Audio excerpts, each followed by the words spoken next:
to sell him a load of land where there was water and oil potentially under there, and it was just basically international business doing its thing. This whole Venezuela story just reeks of what we would otherwise be sitting in the cinema watching, seeing either Tom Cruise playing Ethan Hunt or, you know, Daniel Craig playing James Bond on the side of the good guys, the British or the Americans, trying to take out the baddie who wants to take over the world by going into a country and almost funding a coup.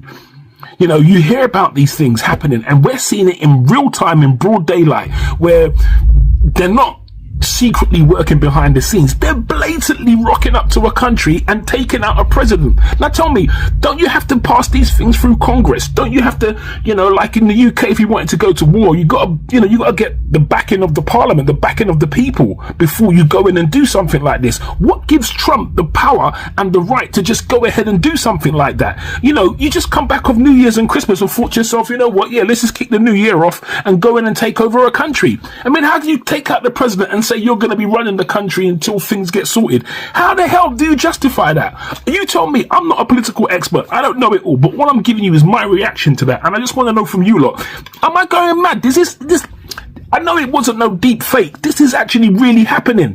What about the American people in those countries?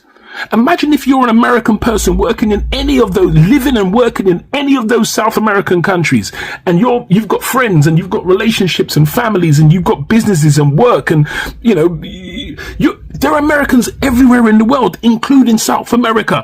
What if you're an American living in Argentina, Venezuela, Chile, any of those countries in the surrounding areas? What must you be feeling and going through right now? My heart goes out to you, because the assumption is just because you're an American, then potentially you support what Trump is doing. And unless you go around wearing a t-shirt saying "not in my name," you know, it's gonna be very uncomfortable. At the very least, it's gonna be embarrassing. It's shameful. You know, your country, imagine being an American and living and working in those areas. You're going to have to be answering questions to people saying, your president has just, very dare he do that? How dare your people voted for this man, and this man has now come into our country, right or wrong. Say what you want to say about our leader, but that's for us to deal with.